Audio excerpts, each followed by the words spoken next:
بسم الله الرحمن الرحيم والصلاة والسلام على أشرف المرسلين. Salam alaikum. Bonjour tout le monde. Aujourd'hui, on va voir d'autres exercices avec solution, toujours في المodule théorie de signal.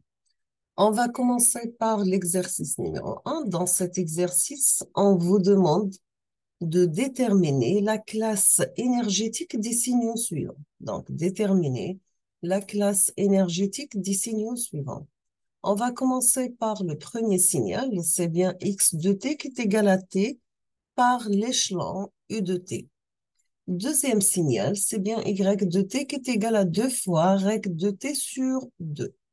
Donc, le premier signal, c'est une fonction rampe qui commence à partir de 0 à plus l'infini. Deuxième signal, c'est un signal rectangulaire d'amplitude égale à 2, centrif 0 et la période égale à 2. Premièrement, donc, pour trouver la classe énergétique d'un signal, il suffit de calculer sa puissance moyenne et son énergie totale. Toujours, nous avons un signal à énergie finie. Automatiquement, sa puissance, elle est nulle et son énergie, elle est finie. Un signal à puissance finie, c'est un signal à puissance finie et énergie infinie. On va commencer par le premier signal, x de t qui est égal à t par u de t. On peut le mettre sous la forme du produit de deux signaux, sachant que x1 de t qui est égal à 0 pour t négative, égal à t pour t positif. Deuxième signal, c'est bien l'échelon unitaire d'amplitude égale à 1, donc qui est égal à 0 pour t négative, égal à 1 pour t positif. On va commencer par la puissance. Donc, la puissance, c'est la limite de 1 sur de t quand t tend vers l'infini à l'intégrale entre moins t plus t de x de t élevé au carré dt. On va remplacer x de t par sa valeur. Donc, on obtient si la limite de 1 sur 2t quand t tend vers l'infini à l'intégrale entre moins l'infini et 0 de 0 dt plus l'intégrale de 0 à t de t carré dt qui est égale à la limite de 1 sur 2t quand t tend vers l'infini. L'intégrale de t carré, c'est bien t cube sur 3 entre 0 et t. On va remplacer, donc on aura, c'est la limite de t sur 2t quand t tend vers l'infini de 1 sur 3 t cube moins 0.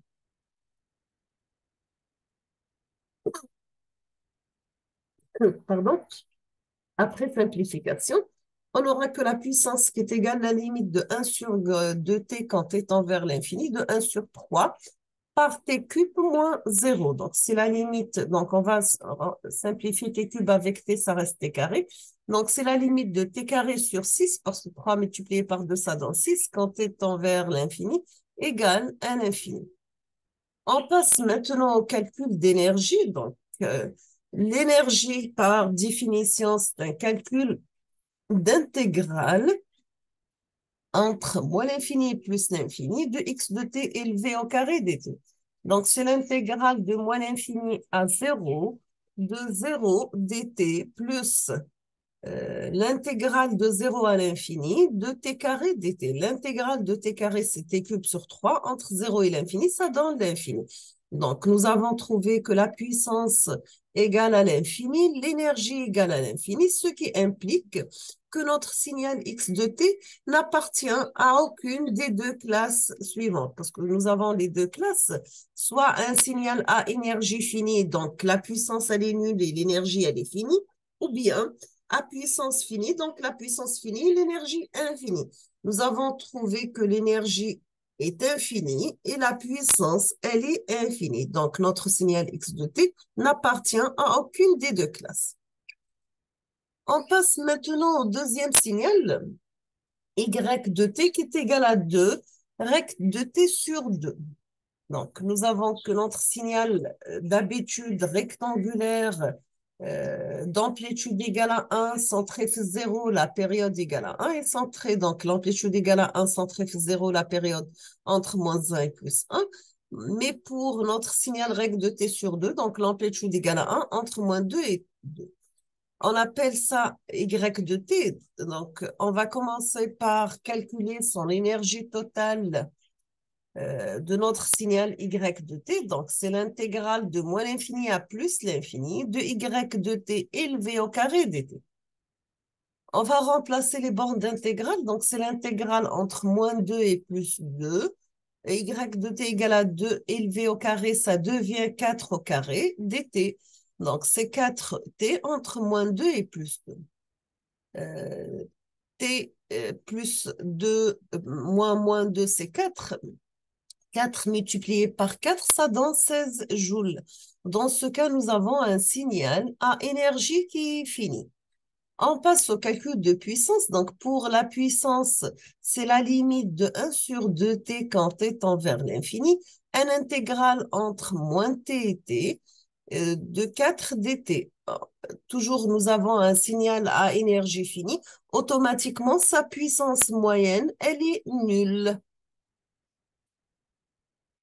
D'accord?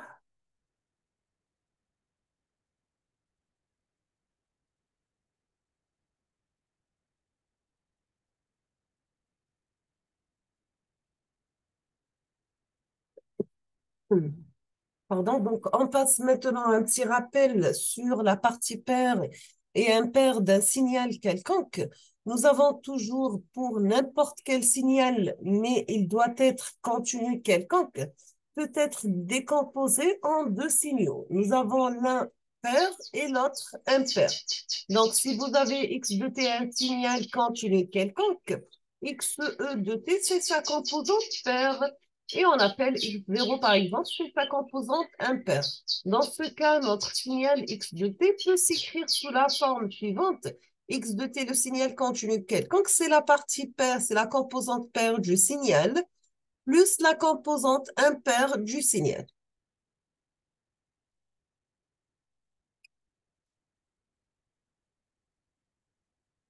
Dans cet exercice, on vous demande dans chacun ou là dans ces fonctions, chercher la partie paire et la partie impaire en fonction d'un signal x de t connu, d'accord? Toujours, nous avons dit que x de t, on peut le mettre la forme, la partie paire plus la partie impaire.